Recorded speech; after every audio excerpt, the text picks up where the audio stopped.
다른 나라 국적을 취득하게 되면 그 나라의 시민권자가 됩니다. 그래서 우리나라 사람이 다른 나라 시민권을 이제 그 국적을 취득하게 되면 다른 나라 시민권자, 다른 나라 사람이 우리나라 국적을 취득하게 되면 우리나라 시민권자 이렇게 되죠. 그래서 뭐 이중 국적을 허용하기도 하지만 엄밀하게 따지면 국적을 취득한 나라의 법에 저촉을 받습니다. 그래서 아주 특별한 경우가 아니면 치외법권 이게 이제 인정이 돼요. 그래서 이제 이 사람들은 취득한 나라의 법에 적용을 받는다. 물론 이제 우리나라에서 커다란 범죄를 저질렀을 경우는 그 나라와 이제 협약을 맺은 상태에서 우리나라 법으로 처벌이 가능하지만 그렇지 않은 경우는요. 우리나라 국적자가 아니기 때문에 치외법권자가 이렇게 되는 겁니다. 그래서 다른 나라의 이 그 국적을 가지고 있어서 치외법권을 가지고 있는 게 이게 엄청난 파워더라고요. 제가 지금 우리나라 초대교회 그 복음이 들어왔던 역사를 읽고 있는데요. 이 역사를 읽다가 옛날에 한번 읽었었는데 잊어버렸던 내용을 다시 한번 검토하게 됐습니다. 그 내용이 뭐냐면 처음 복음이 들어왔을 때 한참 복음이 전해질 때 의료와 교육 선교를 통해서 먼저 이제 사람들에게 다가갔고 그 다음에 이제 외국에서 온 이 선교사들이 조선 정부로부터 치외법권으로 인정을 받게 돼요. 그래서 웬만해서는 어떤 걸로는 이 우리나라 법으로 처벌할 수 없도록 이게 안전장치를 만들어 줬습니다. 왜냐하면 의료나 교육 쪽에 헌신을 하고 있기 때문에 그 사람들에게 특혜를 많이 줬던 거죠. 그래서 굉장히 그때 당시에는 치외법권력이 강했습니다. 이런 시대인데 일단 이제 뭐 그 처음에 우리나라 자생 천주교가 있다가 여러 가지 박해로 굉장히 약해졌어요. 약해졌다가 시간이 지나고 난 다음에 이제 개신교가 들어와서 복음을 전하고 할 때 요때 이제 캐톨릭도 같이 점점 이제 강성해져요. 강성해지는데 일단 이제 뭐 치외법권을 인정받고 있기 때문에 캐톨릭 선교사들도 치외법권을 인정을 받고 있고 물론 개신교 선교사들도 치외법권을 인정을 받고 있는데 캐톨릭 선교사들이 먼저 이 치외법권을 남용을 하기 시작해요. 어떻게 남용을 하냐면 이제 그 한동안 캐톨릭이 왕성했다가 박해로 많이 약해졌는데 개신교가 들어와서 복음을 전하니까 그 사람들도 덩달아 같이 진행을 하면서 교세가 확장이 돼요. 교세가 확장이 되는데 이 이제 역사에 기록된 대로만 제가 말씀드리겠습니다. 가톨릭 신앙을 가지고 있는 사람들이 이제 어떤 일을 진행을 할 때 개신교 신앙을 가지고 있는 사람들한테 돈을 내게 하는데 특히 어떤 경우냐면 그 사람들이 성당을 지어요. 가톨릭 성당을 짓는데 성당을 짓다가 금액이 부족하면 개신교인들한테 헌금을 강요해요. 강요를 하는데 그냥 강요한 게 아니라 생명을 위협하면서 강요를 해요. 만약에 헌금을 하지 않으면 잡아다가 두들겨 패고 맞아 죽는 일까지 발생하게 돼요. 개신교인들이. 그렇게 되면 당연히 뭐 착복, 착취 내지는 살인죄로 처벌을 받아야 되는데 이때 캐톨릭 신부들이 나서서 그들을 구명운동에서 막아줘요. 그들의 치외법권을 인정하고 있기 때문에 조선 정부에서도 손을 대지 못해요.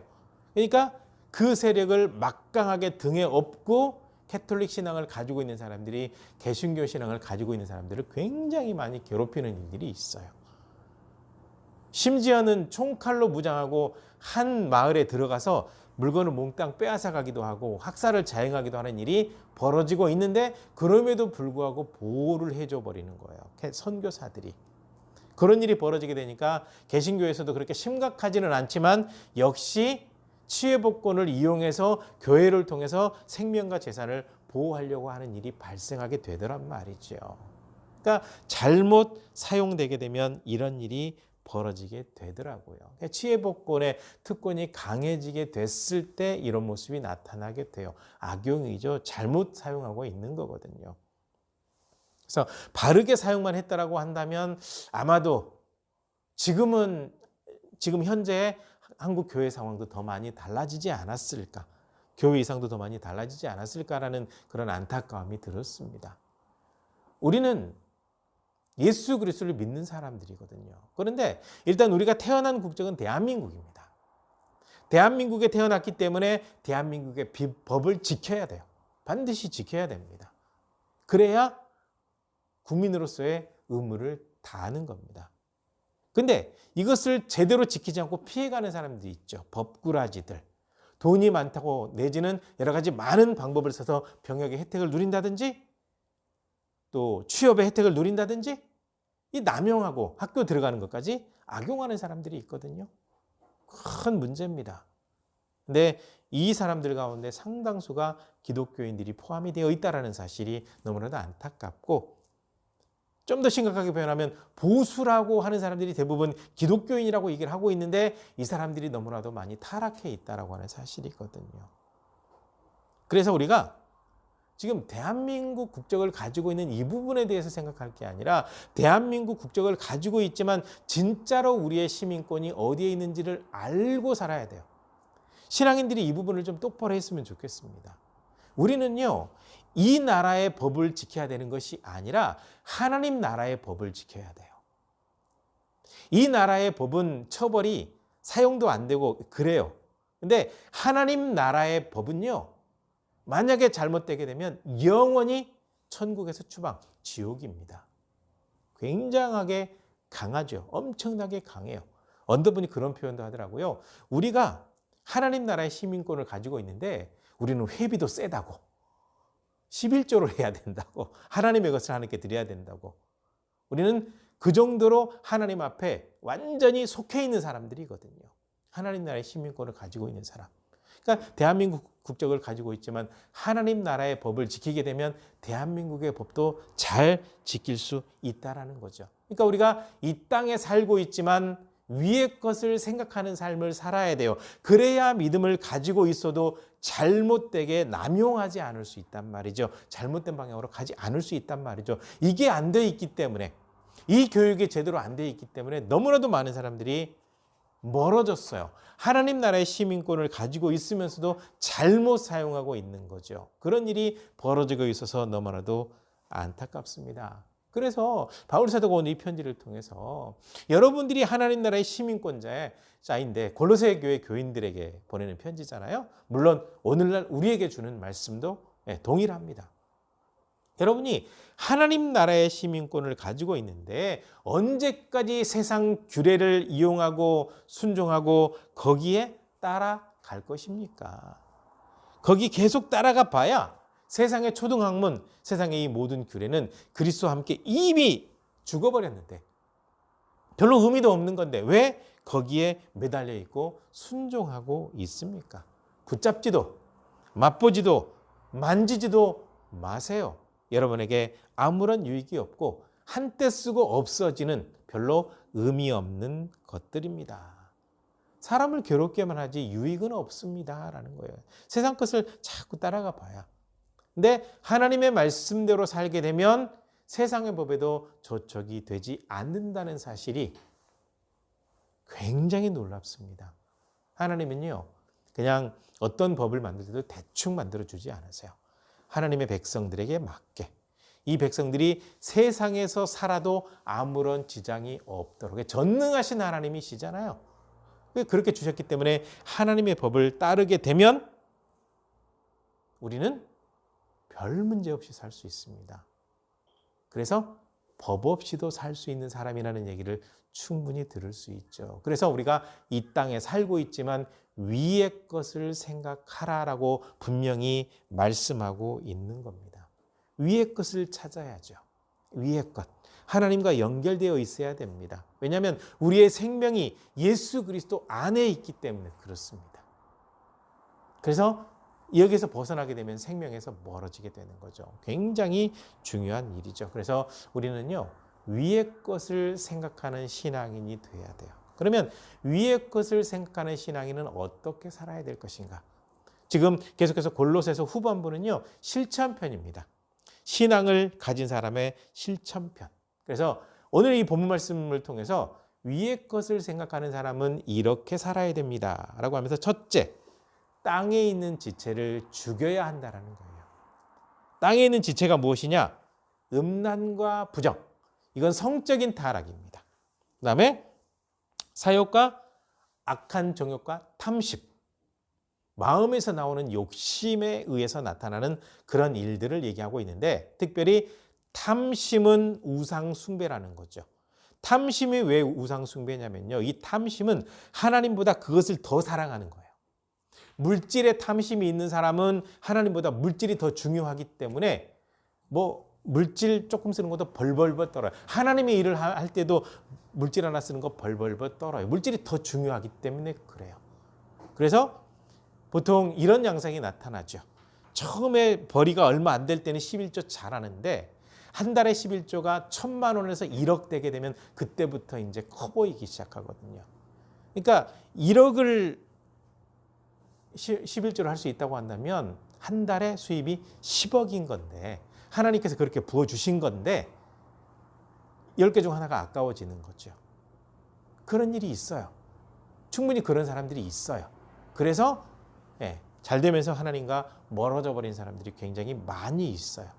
물질에 빠진 사람이 그래요. 그다음에 사람에 빠져 있는 사람은요, 하나님보다 훨씬 사람이 중요하기 때문에 사람에게 집착합니다. 어떤 사람은 자녀에게, 어떤 사람은 연인에게, 어떤 사람은 또 누구에게 빠져 있어요. 하나님보다 더 중요하게 돼요. 어떤 사람은 성공이 마음속에 하나님보다 더 크게 자리 잡고 있기 때문에 성공하면요, 제가 좋은 대학 가고 나면, 좋은 기업에 들어가고 나면, 이 일이 성공하고 나면 교회 봉사도 하고 예배도 드리고 11조도 하고 우선순위에서 다 하나님이, 신앙이 밀려나게 돼요. 탐심이죠. 그러니까 우상 숭배죠. 하나님보다 더 사랑하는 일이 발생하게 되니까. 그렇게 되면서 하나님과 점점점 멀어지게 되는데, 이런 것들은 하나님의 진노가 임하게 하는 것들이다라고 분명히 본 말씀에 언급되어 있습니다. 그래서 이런 모습으로 사는 사람을 옛사람이라고 합니다. 예수 그리스도 알기 전에 살았던 그 모습으로 살아가기 때문에 변화되지 않아요. 새 사람이 되게 되면 이것을 벗어버릴 수가 있는데, 옛사람의 모습을 간직하고 있으면 이게 벗어져 버리지가 않아요. 그래서 끊임없이 하나님의 말씀으로 무장하고 하나님의 뜻이 무엇인지를 찾아야 되는 거죠. 내가 생각하기에 하나님은 이런 분입니다라고 생각을 하기 시작하게 되면 옛사람에 사로잡혀서 내 마음대로 하나님을 생각하고 이런 분이다라고 규정을 해버리거든요. 근데 말씀을 통해서 하나님이 어떤 분인지 정확히 알게 되면 내 옛사람이 무너지게 되고 새 사람의 모습으로 하나님을 바라볼 수가 있게 되는 겁니다. 그래서 옛사람에 사로잡혀 사는 사람들을 보게 되면요, 포장된 모습이 중요한 게 아니라 사생활을 들여다보면 차마 볼 수 없는 일들이 있어요. 최근에 어떤 연예인, 남자 연예인 같은 경우는 뭐 유부녀 몇 명, 몇 명이었고 5명과 부적절한 관계를, 사생활로 들어가서 따져보게 되면 또 프로포폴 맞아서 못 나오는 사람들이 있죠. 또 못된 짓 해가지고 지금 브라운관에서 아니면 영화 스크린에서 사라진 사람들이 굉장히 많거든요. 그런 사람들이 많은데, 이 사람들 가운데, 크리스천들 가운데도 그런 사람들이 있어. 한참 잘 나갈 때 막 간증도 하고 다니고 그랬던 사람들인데, 술 먹고 누구 때리고 이런 일이 발생해가지고 지금 굉장히 어렵게 살고 있다라는 얘기를 들었는데, 그중에 크리스천들이 꽤 있단 말이죠. 옛사람의 모습을 벗어버리지 못했습니다. 그러니까 위의 것을 바라봐야 되는데 세상 것을 바라보고 사니까 거기에서 벗어나지 못한 거죠.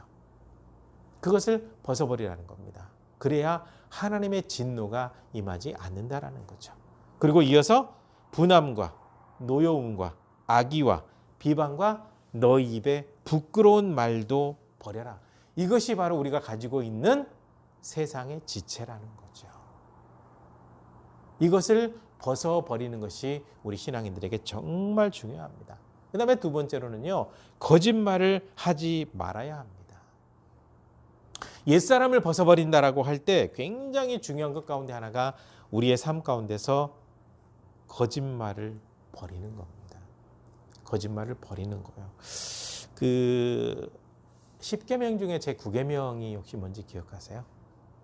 내 이웃에 대하여 거짓 증언하지 말라. 거짓말을 될 수 있으면 안 하고 싶은데 가끔은 이런 딜레마가 있어요.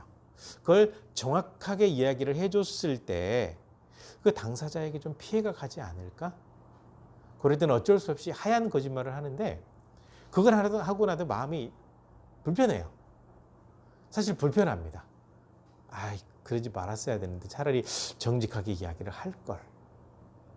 참 거리껴져요. 그러니까 거짓말은 크건 작건 해놓고 나면 꺼림칙하기도 하고 이 거짓말을 또 어떻게 덮지? 어떻게 또 변명을 하지? 이게 인지상정이더라고요. 저도 그런 경험이 있기 때문에요.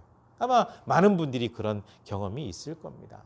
그래서 주님은요, 믿음의 사람들이 서로, 가족들이 서로, 또 이웃 간에 서로 거짓말을 하지 말라라고 분명히 말씀하고 있습니다. 왜냐면요, 이 거짓말은 하나님께서 굉장히 싫어하시는 부분인데 참 놀랍게도 이 거짓말을 정말 좋아하는 건 사탄입니다.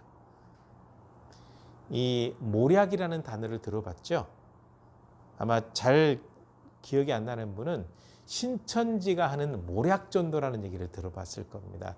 이 모략전도가 뭐냐면요, 거짓말을 해서라도 한 생명 구원한다는 얘기거든요. 굉장한 모순입니다. 거짓말을 해가지고 속여서 그 영혼을 구원한다고요? 거짓말로 구원이에요? 그러면 진리는 어디 가버린 거죠? 진리를 전하기 위해서 거짓말해도 되나요? 말도 안 되는 논리인데 여기에 빠져서 그거 하겠다고 지금 교회로 기어들어왔어요. 제가 기어들어온 표현을 그렇게 쓴 이유가 뭐냐면 그들은 아주 악한 악질들이기 때문에 그래요. 기어들어와요. 기어들어와서 모략하겠다는 거예요. 거짓말하겠다는 거예요. 하나님의 말씀 어디 땡겨버리고 하나님의 백성 만들겠다고 하니 얼마나 우습습니까? 사탄이죠. 그 말 그대로 사탄입니다. 거짓말하는 모든 이단들은 사탄이죠. 문선명이도 마찬가지고 정명석이도 마찬가지고 안상홍이도 마찬가지고 또 굉장히 많아요. 네. 거짓은 사탄이 정말 좋아하는 거고 이 거짓의 아비는 사탄이거든요. 그래서 계속해서 지금도 거짓말로 사람들을 미혹하고 넘어뜨리고 있잖아요. 근데 이게 신앙인들 사이에 계속 거짓이 있다고 한다면 굉장히 문제가 되거든요. 네. 뭐 교회들마다 거짓말 때문에 어려움 당하는 교회들이 참 많으니까요. 목회자가 정직하지 못해서 문제가 되는 경우도 있고 중직이 정직하지 못해서 문제가 되는 경우도 있고 교회가 굉장히 많이 다퉈요. 이 문제로. 그래서 서로 거짓말하지 말라. 이 말이죠. 그런데 문제는 믿는 사람들이 거짓말을 정말 잘한다는 얘기예요. 네? 정치권에 있는 사람들 한번 보세요. 대표적으로. 그래서 제가 언젠가 한번 얘기했던 기억이 나는데 하도 얘가 거짓말 잘하니까 너 커서 뭐 될래? 그랬더니 나 정치인 될랍니다. 정치인이 워낙 거짓말 잘하니까. 그래서 어렸을 때부터 뭐 거짓말 훈련한대나 어쩐대나 우습지도 않아요.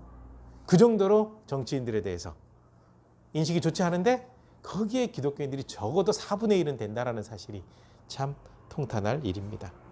아무튼 신앙인들은 거짓을 버려야 된다라고 말씀하고 있고요. 그 다음에 세 번째로 하는 얘기가 뭐냐면 신앙인답게 살아라 라는 거죠. 여러분 혹시 몸에서 악취가 많이 나는, 그러니까 정말 더러운 옷을 입은 사람이랑 같이 있어 본 적 있으세요? 미칩니다. 냄새 때문에 미쳐요. 그 다음에 이제 고등학교 때 기억인데요. 그러지 말았어야 되는데 그때는 제가 좀 어렸던가 봐요. 그때 뭐 교회학교 교사도 하고 찬양대도 하고 참 믿음이 좋다라고 표현을 했는데 바로 옆에 앉은 친구가, 그 친구도 사실은 이제 신앙인 친구인데 몸에서 암내가 너무 심해요. 너무 심해서 아무도 안 앉으려고 해서 제가 같이 앉기는 했는데 너무 힘들었어요. 그래서 이렇게 친절하게 안 대해지더라고요. 네. 만약에 좀 크리스천이라고 하면서 옷을 더럽게 입고 다닌다든지 냄새가 많이 난다든지 그러면서 예수님 믿으세요 하게 되면 어떤 일이 벌어질까요? 다 코트를 먹고 도망가고 너나 잘 믿어라 그러겠죠. 네. 근데 이 신앙인들에게 옷을 잘 입으라는 얘기 이렇게 표현하고 있습니다. 우리 신앙인들은요, 옷을 잘 입어야 돼요. 그 옷이 뭐냐? 바로 행실이거든요. 긍휼과 자비와 겸손과 온유와 오래 참음과 많은 사람을 섬기는, 받아들이는 그런 삶의 옷을 입어라 된다라고 얘기를 하고 있거든요. 그러니까 우리가 항상 이렇게 정장하고 다닐 필요는 없어요. 그죠? 깨끗한 또 옷 입으면 상황에 따라서 정장을 입어야 될 때도 있고 사복을 입어야 될 때도 있고 운동복을 입어야 될 때도 있고 잠자리에 들 때는 그냥 편안한 잠옷 입고 자는 거잖아요. 예. 그런데 아무튼 우리가 평상시의 삶에서 옷을 잘 입는 게 참 중요한데 그보다 더 중요한 것은 행실의 옷을 잘 입으라는 거예요. 그게 바로 신앙인답게 살아라. 신앙인답게 산다고 쭉 거룩하게? 아니요, 이건 거룩한 게 아니에요. 거룩을 표방하고 있는 것뿐이죠. 목소리가 어떻거나 이거 별로 중요하지 않습니다. 어떻게 살아가느냐라는 거죠. 사람을 대할 때 얼마나 진정성 있게 대하느냐라는 거죠. 얼마나 소중하게 대하고 인격적으로 대하냐라는 겁니다. 최근에 여러 가지 많은 뉴스를 보게 되면 뭐 편의점 뭐 알바하는 사람이 얻어맞든지 뭐 이렇게 뭐 곤란 당하든지 식당에서 일하는 사람이 어려움 당하든지 참 아주 순환을 많이 당해요. 엄청나게 많이 순환을 당해요. 이렇습니다. 아마 그 일을 저지른 사람들 가운데 크리스천이 있다고 한다면 얼마나 하나님의 영광을 많이 가리울까 참 안타깝거든요. 근데 가끔 크리스천들 가운데도 갑질하는 사람 참 많아요. 네, 병원에서 있죠. 선교사라고 하는 사람들, 목회자라고 하는 사람들 막 이렇게 했는데 나중에 알고 봤더니 교회 목사님이 와서 예배드리는데 권사라고 하는 사람들 뿐만 아니에요. 학교 선생님들 가운데도 크리스찬이라고 하면서도 참 못된 사람 많이 있고 예, 법조계에도 또 공직에도 우리가 살고 있는 수많은 사회에도 교회 내에도 너무 많아요. 크리스천답게 산다라고 하는 것이 얼마나 중요합니까? 그래서 옷을 잘 입어야 돼요. 다른 사람을 긍휼히 여긴다든지 나보다 더 귀하게 여긴다든지 때로는 아직 조금 더딘 사람이나 잘 안 되는 사람을 인내함으로 기다려준다든지 그걸 해야 되는데 막 몰아붙이고 비난하고 공격하고 내 수준에 안 맞는다고 막 헐뜯고 모든 사람의 수준은 다 달라요. 기다려줘야 돼요. 그런 아량이 우리 가운데 있어야 되거든요. 그러니까 우리 신앙인들은 옷을 잘 입어야 돼요. 행실로 옷을 잘 입는 것이 굉장히 중요합니다. 그 다음에 네 번째로 늘 주님 앞에 감사하는 마음을 가지고 말을 하든지 일을 하든지 주님의 이름으로 해라 라는 거죠. 말을 하든지 일을 하든지 주님의 영광을 위해서. 평상시에 불평이 많은 사람들이 있어요. 이런 사람들은요 매사가 불평입니다. 그 모든 사람들에 대해서 여기저기 다 헐뜯고 다녀요. 그러니까 자기 마음에 드는 사람이 아무도 없는 거예요. 결국 알고 보면 이 사람 주변에 사람이 하나도 없어요. 근데 반면에 감사하는 사람이 있거든요. 정말 감사하는 삶을 살아가는 사람들. 주변에 있는 사람들조차 함부로 대하지 않아요. 그러니까 정말 그런 사람들에게는 주변에 정말 사람이 많아요. 그러니까 불평이냐 감사냐 이것이 삶의 질을 확 바꿔놓습니다. 그래서 하나님께서 우리에게 원하시는 거는요. 감사하는 삶입니다. 감사하는 거죠. 감사하는 마음을 갖게 되면 그리스도의 말씀으로 무장해서 잘 가르치게 되고 시와 찬미와 신령한 노래를 부르게 되고 무엇을 하든지 말을 하든지 일을 하든지 주님의 자녀답게 하게 된다라고 분명히 말씀을 하고 있거든요. 왜냐? 위의 것을 생각하니까. 하나님 나라의 시민권을 가지고 있는 사람이라는 생각을 가지고 살아가게 되기 때문에 그렇습니다. 그래서 결론으로 생각해 보니까 이 모든 것이 마음에 있더라고요. 마음에. 그 사람의 생각이 어떠하냐에 따라서 그 사람의 모습이 달라지게 됩니다. 무의식 중에 툭 던진 말이 진심이라는 말이 있잖아요. 그게 왜 나온 거냐면요. 평상시에 생각을 많이 하잖아요. 똑같은 생각을 많이 하잖아요. 어느 순간 그게 툭 튀어나와 버립니다. 그러니까 그냥 스쳐 지나가는 말로 툭 했는데 그게 진심일 때가 있어요. 이게 긍정적인 거냐 부정적인 거냐에 따라서 영향력은 엄청나게 많이 달라져 버립니다. 그러니까 이왕이면 우리 신앙인들이 생각을 긍정적으로 하는 것이 굉장히 중요합니다. 긍정적인 생각, 바른 생각, 올바른 생각. 그 생각이 계속 쌓이게 되면 어느 순간 이게 삶으로 나타나게 돼요. 이게 바로 하나님께서 말씀하신 삶의 열매가 되거든요. 그래서 잠언 4장 23절 제가 가장 많이 언급하는데 상담할 때도 제가 제일 많이 언급하는 겁니다. 다른 거 말고 마음을 잘 지켜라. 바로 이 마음을 지키는 것이 생명의 근원을 지키는 거다. 생명의 근원이므로 마음을 잘 지켜라. 이 마음을 잘 지킨다라고 하는 것이 생각이거든요. 생각.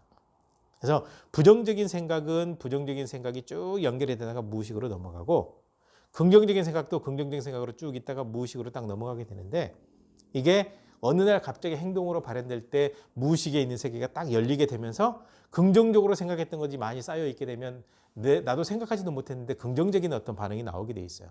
행동이 나오게 돼 있어요. 말도 나오게 돼 있어요. 근데 부정적인 걸 많이 쌓아놨으면 어느 순간부터 부정적인 게 막 나오고 있어요. 그런데 참 희한하게도 긍정적인 말이 나올 때 뇌의 호르몬에 작용하고 부정적인 말이 나올 때 뇌의 호르몬의 작용이 달라요. 긍정적인 말이 나올 때는 엔돌핀이나 엔트로핀 같은 거 있잖아요. 긍정적인 에너지 나오는데 부정적인 말이 나올 때는 독소가 나와요. 그래서 오히려 기분이 더 나빠지거나 우울해지는 일이 발생하게 되거든요. 그러니까 하나님께서 근본적으로 우리의 건강을 얼마나 생각하고 있는지, 영적인 건강뿐만 아니라 육적인 건강까지 얼마나 많이 생각하고 있는지 말씀을 통해서 이렇게 담아두신 거예요. 그저 다른 유익을 위해서가 아니라 하나님의 자녀답게 살아가는 이 모든 삶을 통해서 내가 영적으로 육적으로 건강해지는 거예요. 그리고 내가 영적으로 육적으로 건강해지게 되면요, 가족들이 영적으로 육적으로 같이 건강해져요. 이렇게 건강한 사람들이 모인 믿음의 공동체가 다 같이 건강해져요. 이렇게 되게 되면 그렇게 믿고 있는 사람들이 모인 그 믿음의 공동체가 지역사회에 선한 영향을 미치게 되거든요. 하나님께서 원하시는 선교의 방향이, 복음 전도의 방향이 바로 그런 방향이거든요. 그래서 우리에게 땅의 것 생각하지 말고 위의 것을 생각하라고 말씀하고 있거든요. 하나님 앞에 감사하는 마음을 가지고 위의 것을 생각하고 살면서 말이든 행동이든 주님 중심으로 하게 되면 하나님께서 다 보시거든요. 다 책임져 주시는 거예요. 그러니까 하나님께서 약속하는 이 약속을 분명히 믿고 그러한 모습으로 위의 것만 생각하는 삶을 늘 사시면서 하나님의 은혜를 누리게 되시기를 주님의 이름으로 간절히 부탁을 드립니다. 기도하시겠습니다.